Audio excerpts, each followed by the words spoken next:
In the opening scene, a Brighton businessman is being secretly recorded as he leaks sensitive information about a dangerous vigilante group.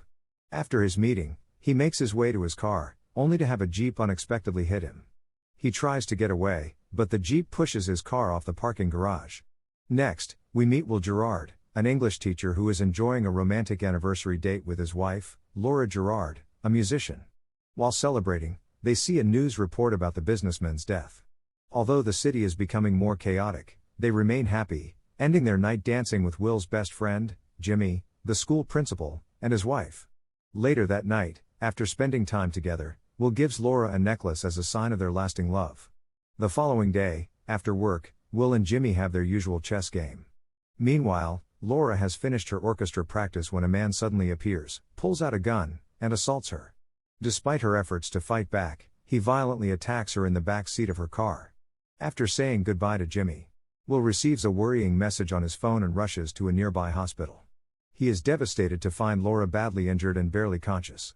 Outside, Jimmy and another friend, Trudy, come to support him. Jimmy believes the police will catch the attacker and offers to help Will in any way he can. While waiting alone, a man in a suit approaches Will and expresses his sympathy for Laura. He introduces himself as Simon and says he has gone through a similar experience. Simon reveals that he knows Laura's attacker, Hodge, a well-known criminal who has escaped justice many times. Simon offers to deal with Hodge for Will, promising to spare Laura a long and painful trial. He explains that he is part of a group that targets criminals who avoid the law and shows interest in Will's case.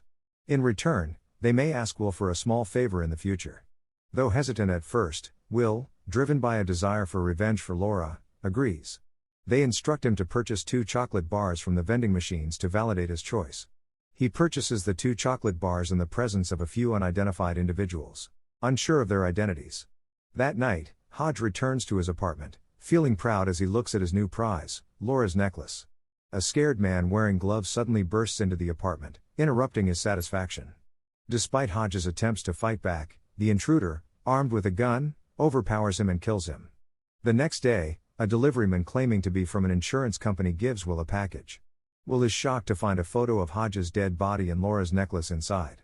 He shares the news of the attacker's death with Laura, who cries with relief. They return home, with Laura's face still marked by the assault.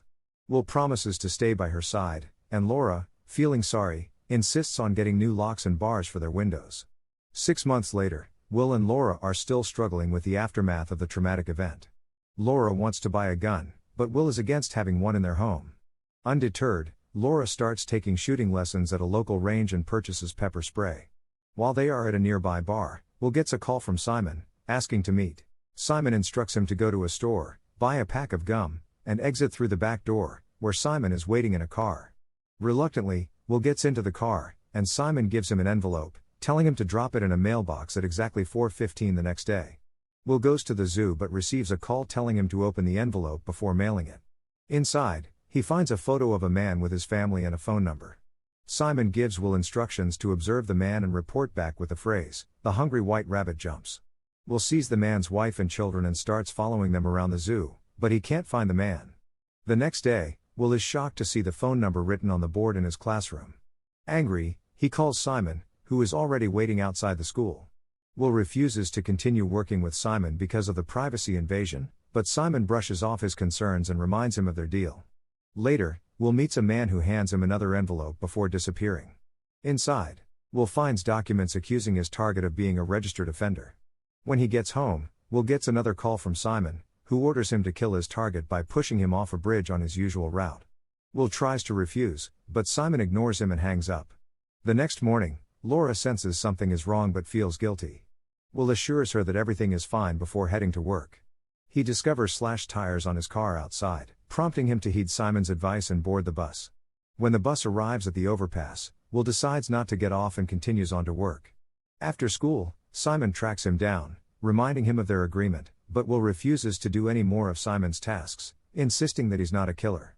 He tells Simon to leave him alone before walking away.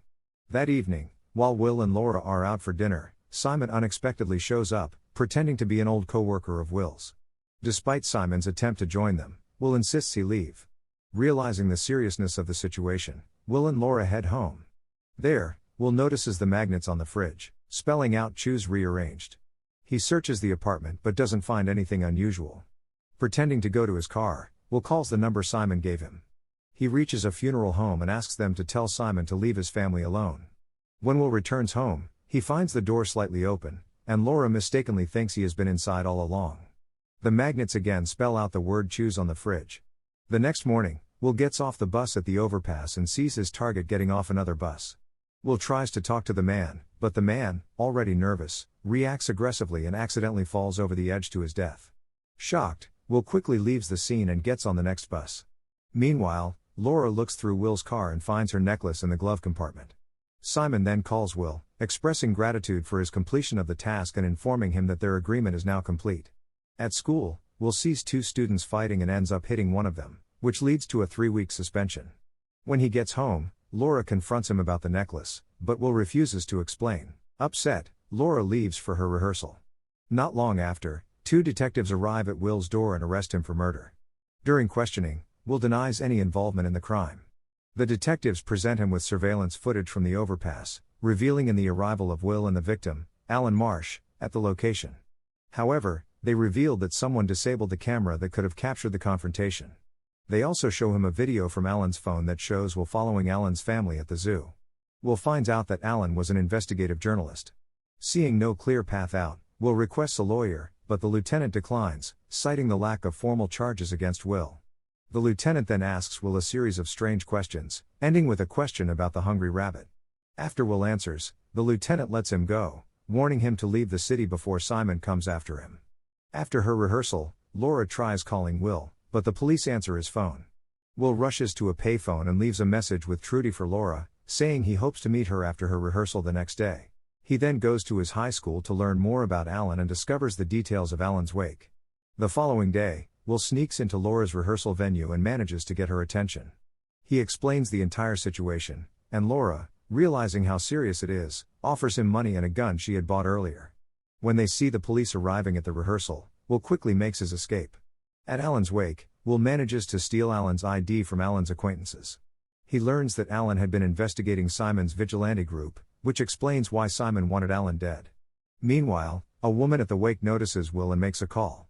Soon, 2 of Simon's men arrive. Will seizes them and begins to run away. One man chases him while the other heads to Simon's car.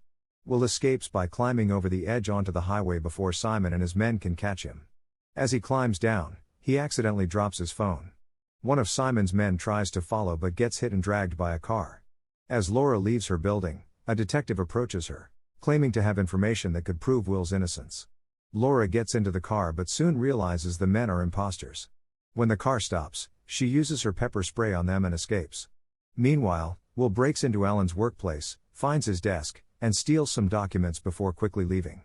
On the street, he spots a police car and quickly hides in a nearby hotel, where he steals a coat and a valet ticket. He retrieves the car and drives to an alley, where he checks the documents and finds receipts from a gas station that Alan frequently visited. Will goes to the gas station, pays the attendant for information, and learns about a nearby storage unit. He crashes into the unit, gains entry, and finds a boat inside. As he searches the unit, a newspaper vendor arrives at the gas station, showing papers with Will's photo on the front page as a wanted man. On the boat, Will finds a box and forces it open. As he leaves, he sees the police arriving and quickly speeds away. He leads them on a high-speed chase through the city, trying to lose them at a train crossing. When that doesn't work, he faces the police directly, causing a collision. Will manages to escape again despite the officer's injuries. He finds an alley and plays a DVD from the lockbox, which reveals an interview Alan conducted with a man from the beginning of the movie discussing the vigilante group. The footage also shows Simon meeting with Will's friend Jimmy.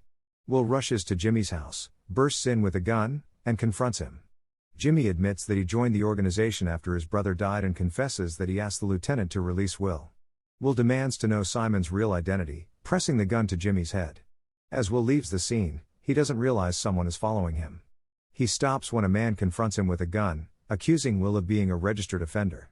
Will manages to overpower the scared man and lets him go. He then contacts Simon, who reveals his real name as Eugene Cook, a businessman. Will sends Simon a video of the interview and demands the tapes from the overpass, which would prove his innocence in Alan's death. Simon agrees to trade at the Superdome during a monster truck rally. Meanwhile, Jimmy pretends to visit Trudy to help find Laura but instead tracks down Laura's location, leading to a sudden influx of men into the room. At the show, Simon gets a call from Will with directions on where to meet. When they finally meet face to face, Simon shows Will a photo of Laura bound and gagged and tells him to follow. As they enter an abandoned mall, Will discovers Jimmy and other men holding Laura captive. Simon takes the tapes from Will and orders his men to kill both Will and Laura. Will calls Simon a depraved man, causing Simon to go on an angry rant. In the chaos, Jimmy shoots one of the men near Laura, and Will tackles another over the escalators. A gunfight breaks out between Jimmy and Simon as Jimmy reveals he didn't join the group to kill innocent people. Simon shoots Jimmy fatally in the chest. Simon grabs Laura as she tries to escape. Simon and Will then engage in a fierce fight, resulting in both of them falling over the escalator. Simon recovers and is about to shoot Will, but Laura intervenes, shooting Simon dead without a second thought. Shortly after, the lieutenant arrives and informs Will and Laura to leave. He plans to cover for them, revealing that Jimmy and Simon have killed each other, leaving no trace. He offers Will a position in their organization, but Will declines. They leave together. Later, the public learns the truth about Will's confrontation with Alan, clearing him of all charges. Will goes to Alan's former workplace to give a disc to a reporter to continue with Alan's research and bring down the group. Will is shocked to learn that the man is also part of the group. Thanks for watching. If you are new, don't forget to subscribe for more of these recaps. Until next time, have a nice day.